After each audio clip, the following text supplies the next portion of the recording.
Hello, I'm Michael Fehlings from the University of Toronto, and it's a pleasure to take part in the Seattle Science Foundation lectureship. Sorry I can't be there in person, but I've looked at the program and it looks like an outstanding educational and scientific opportunity. I'm pleased to speak to you today in the context of spinal cord injury, and we're at an exciting era where we're now seeing the advent and implementation of science, and we've seen recent guidelines that have emerged in a lot of clinical trials that are emerging. So I've been asked to give perspective in terms of spinal cord injury, looking backward, looking forward. What does the future hold? I don't have any disclosures that directly impact the content of the talk. I have spun off about technology, a company that's focused in the regenerative medicine space. I'm quite excited about this opportunity, but that's a separate discussion. And I'd like to acknowledge my friends Jens and Rod for their vision and leadership, and I do promise to come out and visit you in person sometime, and all of you are very welcome to visit me in Toronto. So spinal cord injury continues to be an important global burden, and we are seeing, however, a shifting demographic, particularly in high-income countries where we're seeing an older population. And in terms of traumatic spinal cord injury, this is having a significant impact in that we're seeing older patients, more fall mechanisms, and a high preponderance of incomplete cervical injuries of a central cord type of phenotype, which does present interesting challenges. Spinal cord injury is a heterogeneous, complex entity. And it's sometimes a challenge to provide overarching principles while still enabling the personalization of the management approach. And these are just a few case vignettes from my own clinical practice. A 45-year-old woman with a T6 burst fracture at age of B injury with sensory sparing, 39-year-old with a bilateral facet dislocation at C4-5, devastating C4 A cervical injury. And then this woman with a severe central cord injury in the context of OPLL, a minor fall, and yet she presents with an Asia C incomplete tetraplegia. So in terms of today's talk, I'm going to talk a little bit about understanding the heterogeneity and trying to personalize the approach for spinal cord injury. I'll be providing additional reflections on the concept of time of spine. Where do we go from here? I'll talk briefly about neuroprotective strategies and update you on the status of riluzole and spinal cord injury. And I'll briefly talk about some neuroregenerative strategies that are emerging. I'll also touch on neuromodulatory strategies, including the use of invasive and non-invasive epidural spinal cord stimulation. And then I'll present an interesting concept that are referred to as post-injury plasticity. So taking a connectomics approach in terms of looking at the overall changes in the central nervous system, including the brain. So if we think about, the neurological examination that we're taught to undertake in medical school residency fellowship training, it's a very elegant approach. And we think about a syndrome-based approach, central cord syndrome, endocorn syndrome, and so on. We can look at a severity-based approach, and we can try to classify patients according to these techniques. And there certainly is value to this, but it's also recognized that increasingly that this really provides an incomplete picture and fails to account for the tremendous heterogeneity in outcome. And so here we've plotted out the course and trajectory of 801 patients with a cervical incomplete spinal cord injury. So a fairly homogeneous population, you'd think, and yet this looks like a snowstorm in a Toronto January. These are the upper extremity motor scores over time, and a huge variation in the clinical trajectory. So one of the potential solutions is to take advantage of so-called big data approach and machine learning approach. And here we use a technique called a group-based trajectory modeling, which is a supervised form of machine learning. And here, in addition to looking at the Asia grades, which certainly are important in terms of predicting outcome, you can look at other clinical variables, including age and gender, mechanism of injury, and other factors. And when you account for some of these very simple clinical variables, you can take this complex clinical picture and you can in fact derive 4 distinct trajectories. And these are now all of the data plotted out. So we have patients with poor, moderate, good, and excellent outcomes.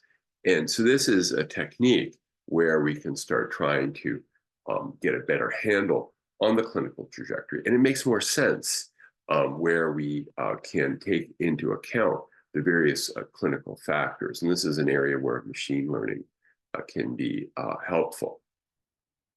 We're also now just starting to understand the impact that genetics play in terms of the clinical trajectory of recovery after a spinal cord injury. And this has huge implications in spine surgery, period. So here's just an example of a different mutation of the brain-derived neurotrophic factor, BDNF gene.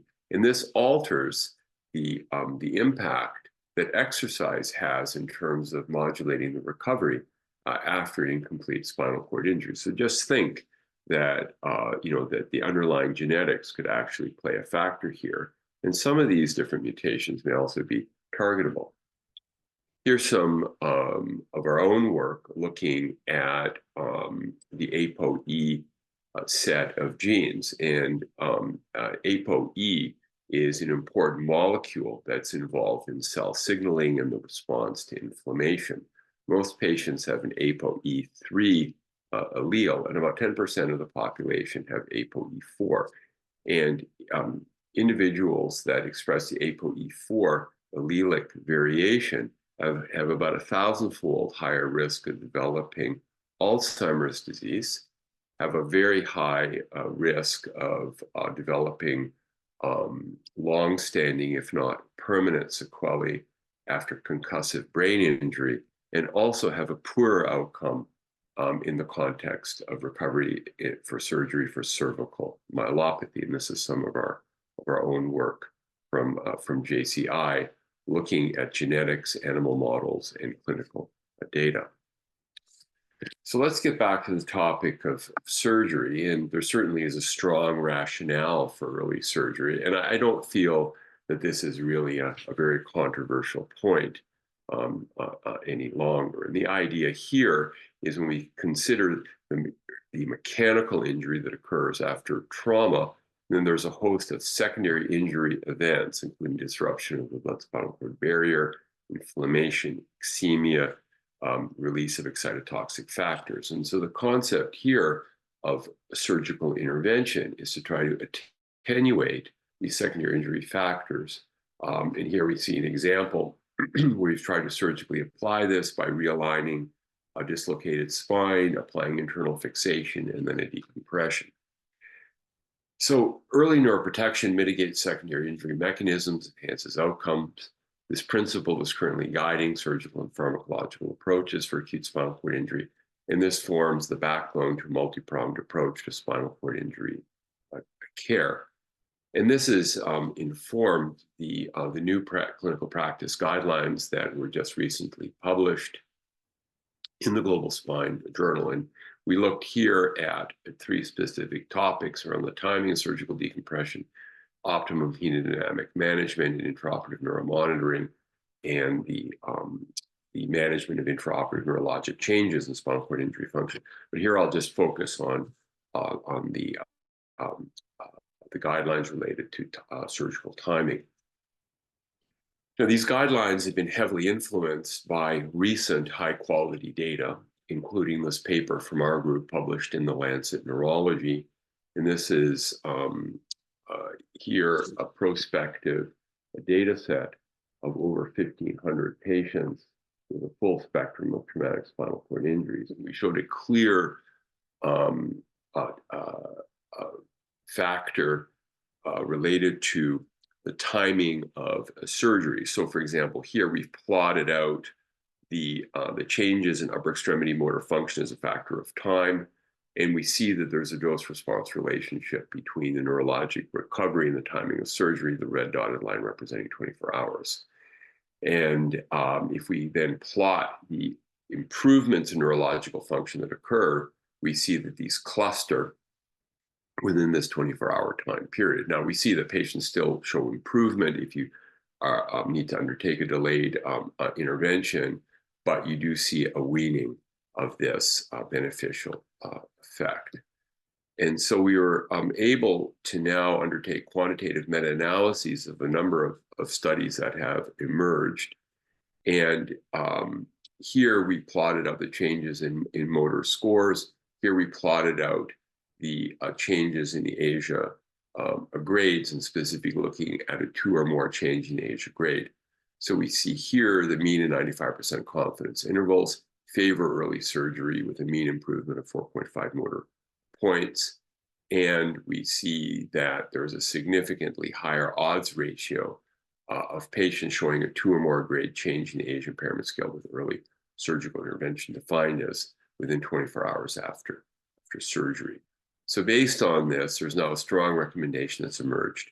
The surgical decompression for acute traumatic spinal cord injury should be completed within 24 hours after injury. Now, there's an important caveat: when medically feasible, and it's recognized that in some patients, for example, elderly patients, medically frail patients, one may need to defer surgery, and sometimes there are systems factors where patients are coming from far away, and it's very difficult to overcome this. Now, the considerations here in terms of moving forward, again, are patient heterogeneity, elderly patients, medically frail patients, and also what constitutes an adequate decompression. And I think these are topics that require further discussion and research. And then there are resources and feasibility issues, systems challenges, and I think there's an opportunity for us to try to address these challenges, and then also the consideration of the role of ultra-early surgery. And this was a topic that these authors tried to address, Hossman et al. In the SkyPlum study. And these authors looked at ultra-early surgery compared to a more delayed surgery. One of the challenges that Hossman et al. Ran into was that practice patterns and standards shifted over the course of the SkyPlum study. And so, in fact, most of the patients in the delayed group actually had surgery within the first 24 hours. And so the distinction between ultra-early surgery and delayed surgery was less distinct. And there are also significant baseline differences in the two groups. So with patients having more delayed surgery tending to be older with incomplete cervical injuries. Nonetheless, the unadjusted analysis did show an interesting trend to improve recovery, and there were some other challenges such as loss to follow-up. So I would say that the data perhaps point toward a potential role for ultra-early surgery, but there's further research that's required. And then there's a whole topic of what constitutes an adequate decompression. This is Marius Papadopoulos, and just to highlight his work in terms of looking at the potential role of expansile duroplasty, and they're undertaking a trial in the UK to address this topic.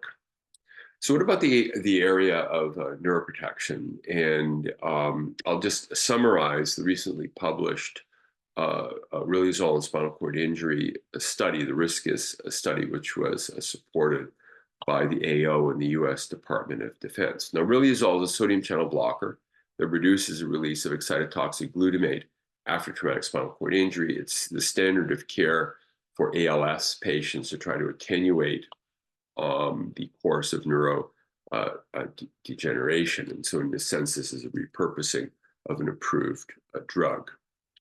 So in the clinical trial, we randomized patients with an acute traumatic cervical spinal cord injury, ASIA A through ASIA C, 2 co-primary endpoints, a total motor score, the upper motor score, and a host of secondary endpoints, including the spinal cord independence measure, a scale, ASIA grade, lower motor scores. When we looked at adults, we excluded patients with concomitant traumatic spinal cord injury or polytrauma.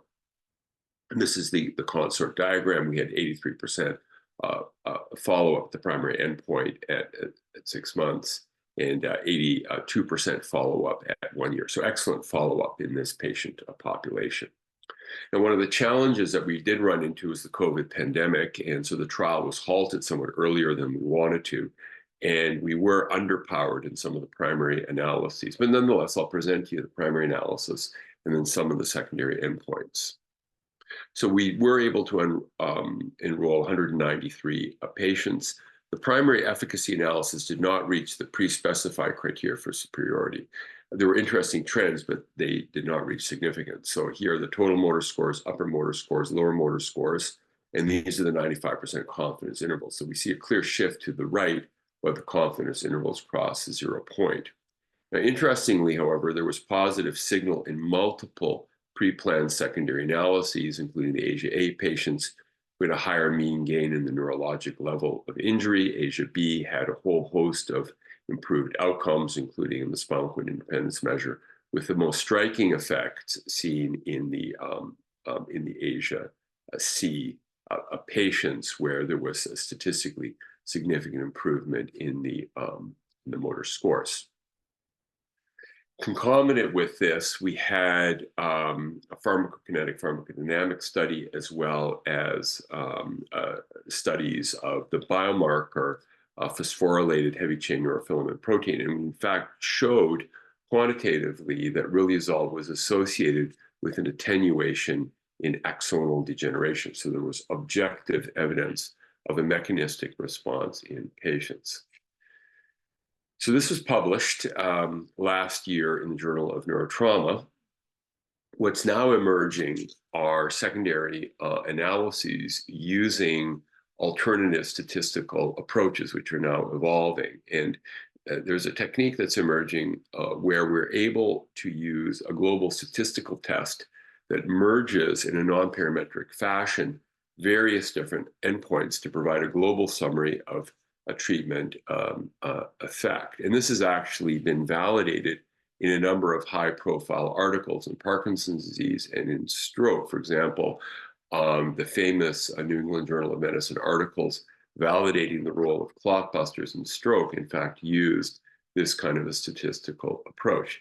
And so this work is now emerging, but I'll give you a snapshot of where this is showing that the global statistical testing approach, this is a GTE or global treatment effect, where we combine the total motor score, the spinal cord independence measure, and the SF-36. So very simple, easy to understand rationale for combining these. And in fact, we tease out statistical significance. And this indicates that riluzole does appear to be showing a significant effect in patients with traumatic spinal cord injury. So I would present that riluzole, I think, is a very valid option for you to consider in patients with severe incomplete cervical spinal cord injury. And we are now applying this treatment in Toronto. So what's emerging, and I think we're in the area now of regenerative medicine as in its application to spinal cord injury. And this is a photomicrograph of a chronically injured human spinal cord showing the cystic cavitation, the surrounding perilesional scar, and the significant degeneration of axons. So this is a hostile cellular environment, and one where potentially regenerative approaches may show a benefit. So this trial has just been completed through the European Multicenter Group. It's called the NISCI trial. This is looking at the application of monoclonal antibodies to target an inhibitory molecule called NOGO. And by inhibiting this molecule, one attenuates the expression of RhoA, and one enhances neurite plasticity and reduces dieback. So this trial has been completed, and the results are anticipated to be published within the next year.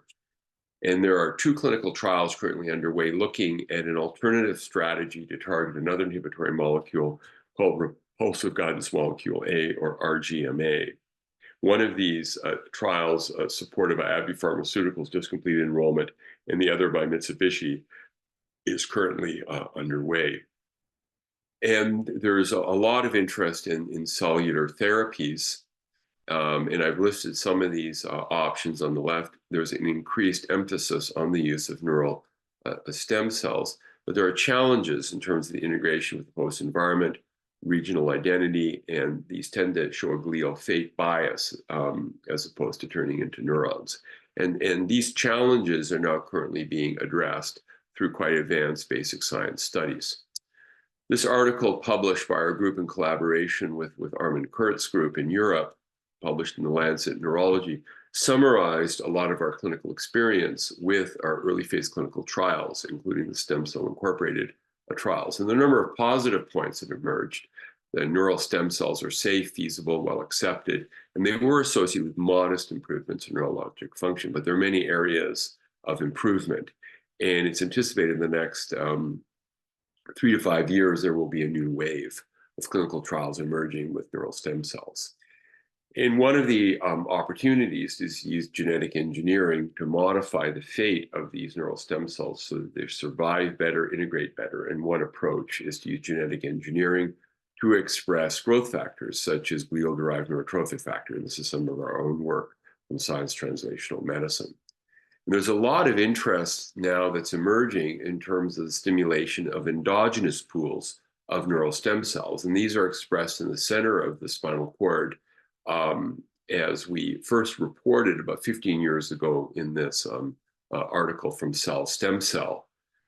Elegant work from Jonas Friesen at Karolinska, published in Science, showed that the activation of latent genetic programs could activate these neural stem cells. And more recent work from our own group, published in Stem Cell Reports, has shown that the modulation of an AMPA receptor family of glutamate receptors can be used to trigger the stimulation of these endogenous stem cells. There's a lot of interest emerging in the whole concept of neuromodulation and to bypass injured neural circuits through epidural stimulation, which can be combined with advanced rehabilitation strategies. And there's also work that's emerging with brain-spinal cord interfaces. So very, very exciting work that's on the cusp.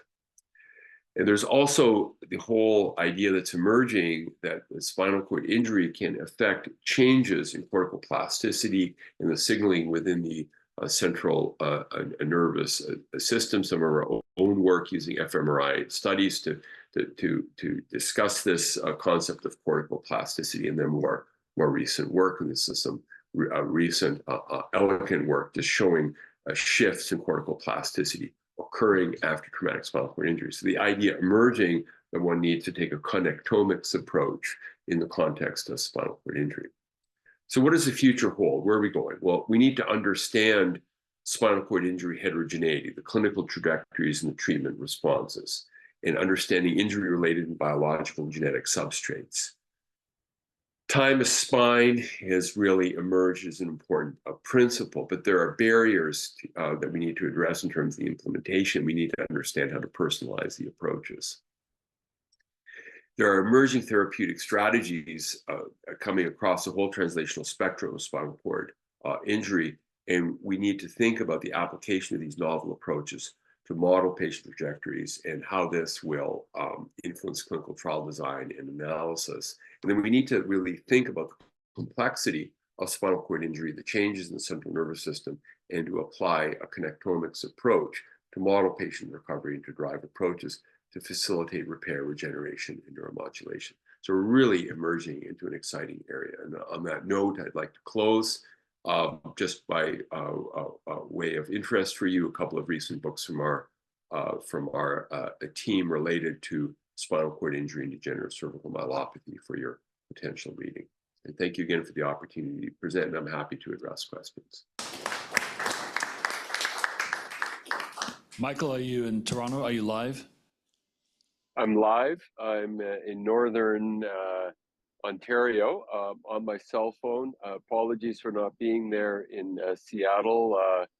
The family sends their best regards to you, Jens, and everyone, all my friends there in Seattle. It's great to see all of you, at least virtually.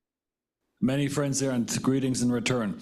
So congratulations on your body of work. It becomes more and more. Yeah, so my approach generally with a severe cord injury with precipitous locations is to do them front back. And I like the anterior approach, and you can realign them. But I do the posterior approach as well for additional internal fixation dealing with the posterior tension bed, but I also laminectomize posteriorly. I'm not a big advocate of duroplasty. I acknowledge the work, but I've been a fan of intraoperative ultrasound. And I think if I saw a situation where I might need to do an expansile duroplasty, I might consider it. But to be honest with you, I haven't really seen that circumstance. In a young person, of course, the maps are important. I would probably still consider the use of methylprednisolone as a strong option in these patients. And to add to this, I would probably add the option of riluzole. The drug is very safe, and certainly the some of the secondary analyses and now this global statistical analysis do suggest a strong a trend toward improvement. So pretty much I think in these patients I would do everything that I possibly could to optimize the outcome. And just again, a practical question, how often should we get MRI scans? I mean, Bijan Arabi told us like every day, every other day. We have a trainee of his here on our faculty. When is it meaningful to get a postoperative MRI scan on acute cord injury to kind of trajectorize maybe which of these three families of future prognostic outlooks the patients fall into? So I like to get a preoperative MRI, and what I do is we essentially book the surgical case once the patient comes into the emergency department. I do like the use of closed reduction techniques, but I do those in the operating theater while anesthesia is basically getting the patient prepped and so on. And we'll get a rapid sequence MRI en route to the OR. And it takes about 10 minutes to get a T1 and a T2 scan. And that's all I get, T1, T2 sagittal scans. And then post-operatively, Bijan is a big advocate of getting multiple MRI studies. I think from a pragmatic perspective, I would get a post-operative MRI before the patient goes to rehab, which I think in most North American centers is usually within about 2 weeks after surgery. So usually I will get the MRI scan once the patient's out of intensive care. So usually at around 5 to 7 days. And I think this gives you some information from a prognostic perspective as well, and to assess your decompression and so on. Very helpful. Another pragmatic question, and then I'll obviously ask others for their opinion.